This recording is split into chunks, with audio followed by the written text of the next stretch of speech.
hey, we'll get into some predictions right here. We didn't get anything right, so it's all No, right. not much here. All of our over and unders going back to the preseason. We set it at 13 games. So Florida had to play the bowl game for us to get to that 13. Uh, hey, it wouldn't have mattered. That 13th game was ugly, so it would not have mattered for a lot of these numbers right here for the Gators and our predictions. So um, let's start. Will 30 touchdowns for Anthony Richardson? He had 26, 17 passing, 9 rushing. I went with the over, so I was wrong. I was wrong. Anthony Richardson, 30 touchdowns. I went over. He only had 26. Yeah, well, I can't give you too much crap because I went over too. It was interesting. Jones and AR combined for 32 total touchdowns in 2021, and Yeah. Emory was so bad in the red zone that it was like if they just get down there the exact same number of times, this is an easy over.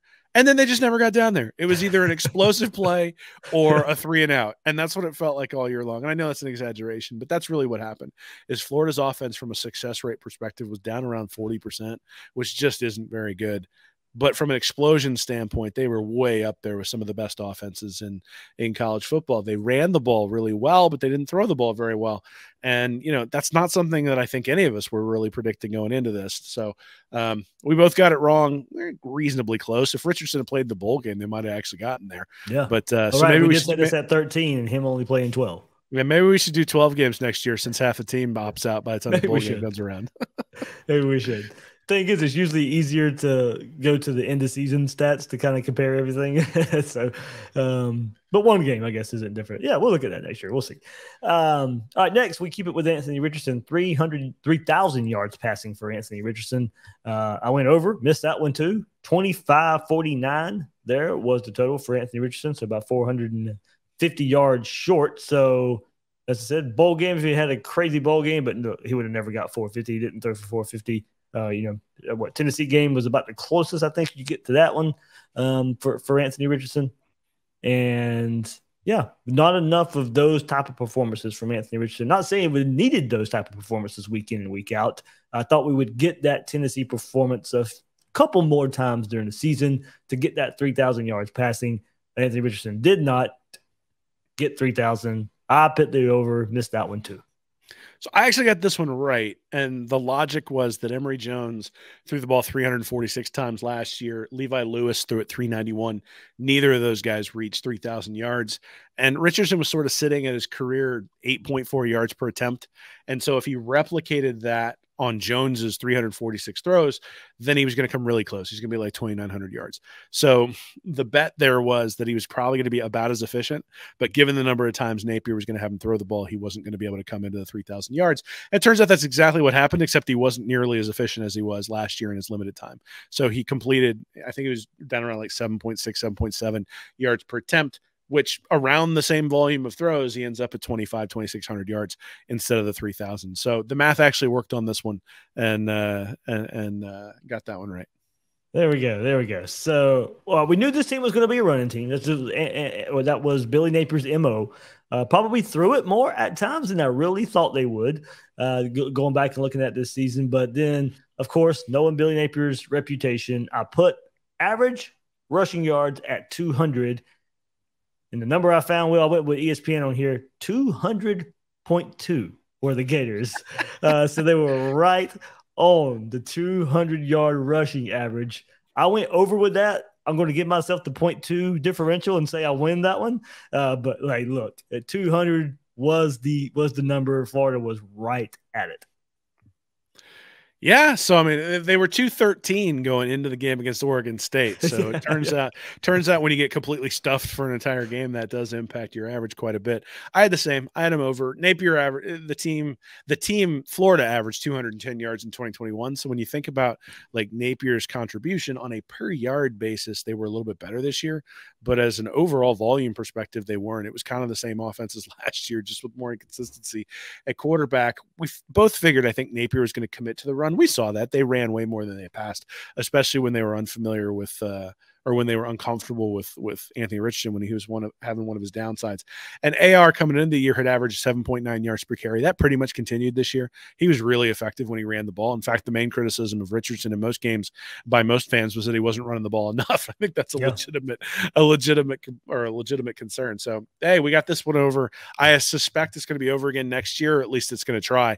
They're going to try. That's going to be more of a reading on the offensive line, though, than it is the skill players, probably, when we start looking at what Florida's able to do in the run game. All right, we're going to have to keep. I had to read the chat right quick. We got to remember Rob's comment here for next year. Over under that UF keeps the streak next year. Oh God! Over under that Will's going to write an entire article about why you don't kick a field goal with 30 seconds left to extend the streak. 100% if he does it again. Good, that was a good one, Rob. I'll go ahead and say over. They've kept it going this long. They'll find a way to get safety or something, but that's happened before as well. Oh, I was at that game. What a miserable experience that one was. All right, sticking with the run game here, Will, and this was a good one. Any running back averaged 15 carries a game? No running back did. Johnson had about 9 with 115 total carries. ETN also had about 9 on 118 total carries. So both of them about even right there. 115 for Johnson, 118 for ETN. Neither one averaged 15 carries a game. Hey, look, going into the season, we thought this would probably be a deeper running back room. That was one reason I said, no, it's not going to happen, because you had Naquan Wright coming into the season. We thought he would get some carries. Armando Lingard coming into the season. We had done this before Trevor Etienne was announced as the third running back on the depth chart before the Utah game. So we had no idea he was going to be the other running back in tandem with Johnson to maybe get 15 carries a game. And then as the season went on, if it had kind of taken on maybe what the second half of the season did with Johnson and Etienne, maybe they get to the 15, but beginning of the season hurt their chances to get 15 carries a game. Yeah, well, I mean, that's actually where the Naquan Wright effect sort of came in, right? Is Wright got a lot of carries there in the first couple of games, ostensibly because he was probably more consistent when it came to pass protection and making sure that Richardson was protected. And, hey, he was less effective. I mean, he was averaging like 4 yards an attempt, and the other guys were averaging 6 or 7 and sort of forced their way onto the field. But it does make me wonder whether maybe some of the inconsistencies were because they didn't have sort of a steadying influence in Naquan Wright on the field when they maybe needed him. Look, you still got to produce, but and certainly you could say the same thing. Like Wright was out there against Kentucky when things fell apart, so I'm not sure that it's necessarily true. At the same time, I think the offense looked better early on in the year. I mean, that was it, right? I mean, the thought process was you got Naquan Wright. If he falters, then Lingard and Johnson are the only guys left. So he only averaged 4.3 yards per attempt last year, 3.9 in 2020. And he did that again this year, Naquan Wright did. And that's one of the reasons why he was replaced. And so we sort of sat there and said, hey, Lorenzo Lingard, Montrell Johnson, then are going to get the bulk of the carries. That's why I picked over, and I was wrong. But again, ETN was something that I don't think we necessarily saw, but ETN completely squeezed out Lingard.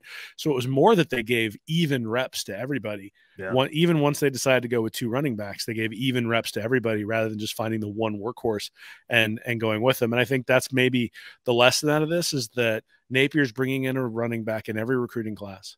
And he's going to sell early playing time, but he's also going to sell even reps to make sure that everybody stays healthy. And, that's what they were able to do this year. I mean, you look at Montrell Johnson and ETN, I'm sure they got dinged up throughout the year, but none of them really missed any time. And, without any of them missing time, they just got even reps. And so everybody basically went up with 12. Yep.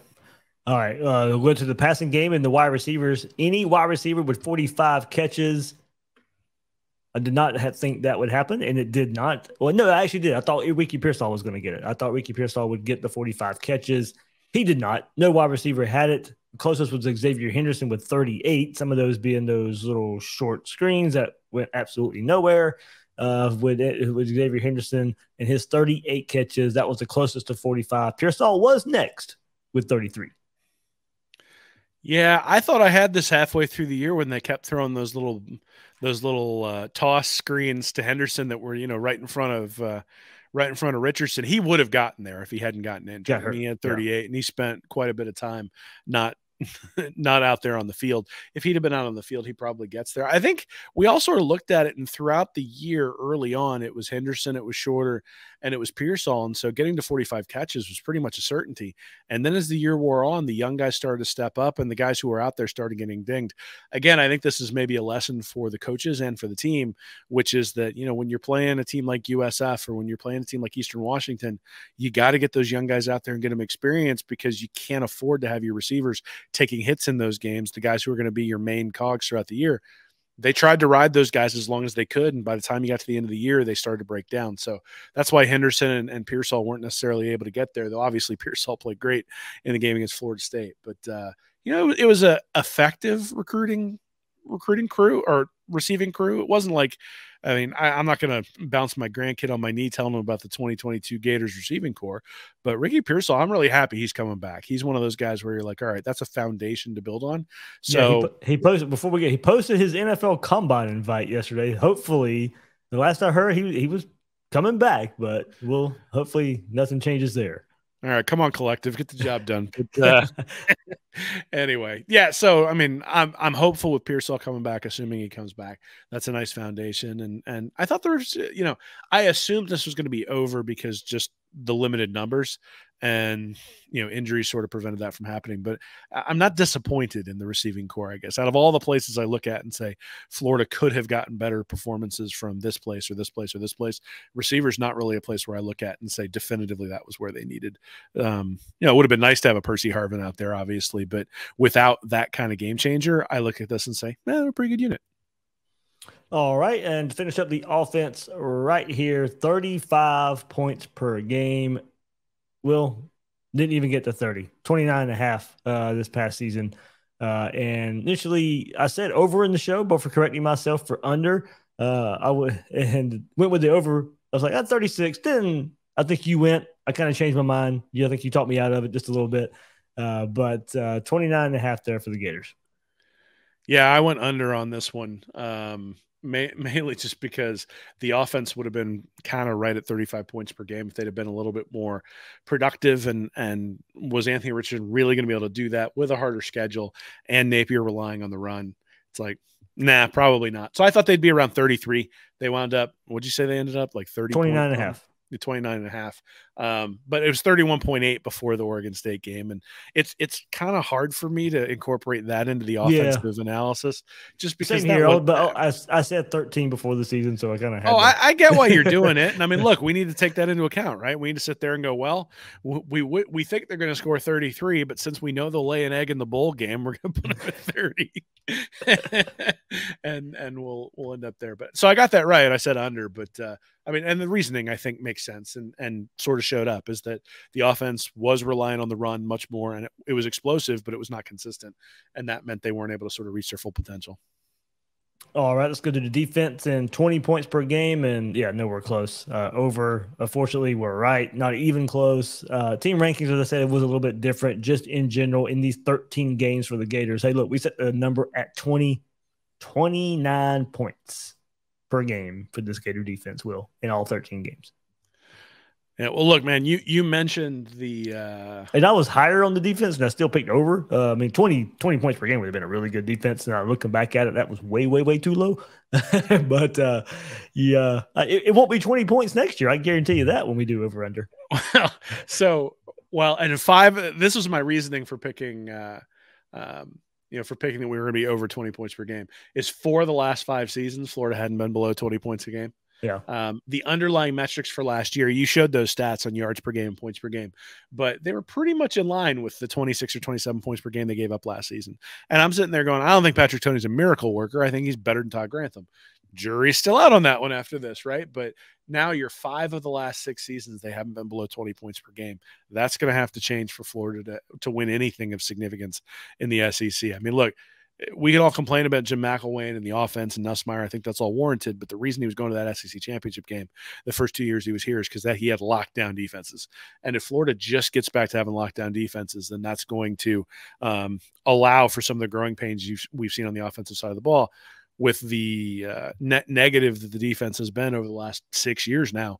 You just don't have that sort of wiggle room. And when they don't have that wiggle room, that's why we've been getting those 4-8 seasons and 5-7 seasons and 6-7 seasons. The reason you're getting those is because they can't hang their hat on anything. So, I think honestly, you kind of need to keep the over under at 20 points per game next year, because I think if you don't end up under 20 points per game, you're probably searching for a new defensive coordinator.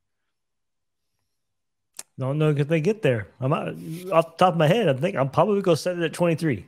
So set it at 20. Well, I'll go ahead and tell you I'm going over.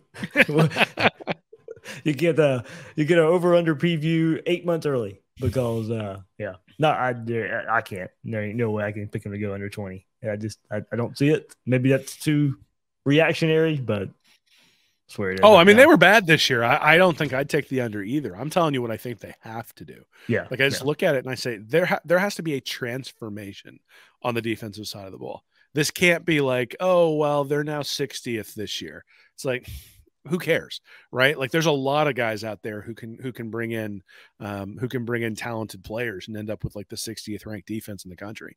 Like there needs to be a real transformation on the defensive side of the ball.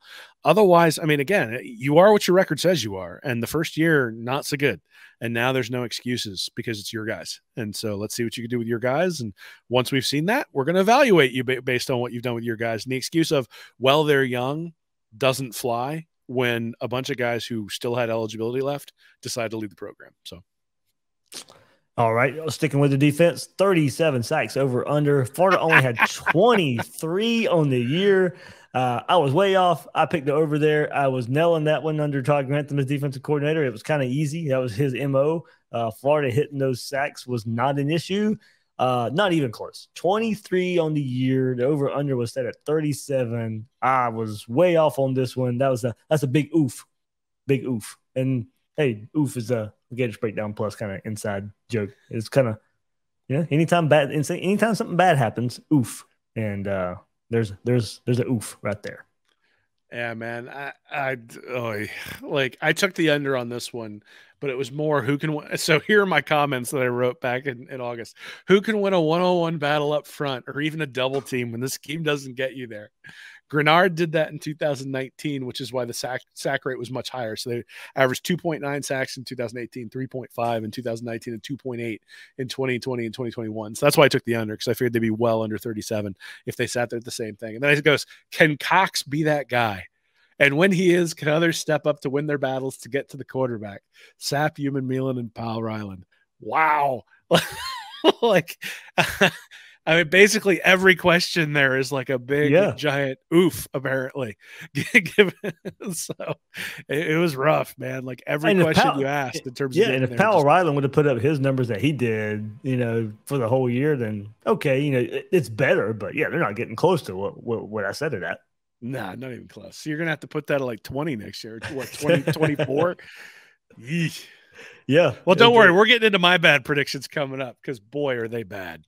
I mean, because look, we'll look ahead. Florida had 23 this year. I'll set it at 25 next year. Just, for maybe some marked improvement from a defense, or, if you expect some improvement from a defense, they should be able to get, 25 or more sacks. But there we go. We'll do it there as an early preview for that one.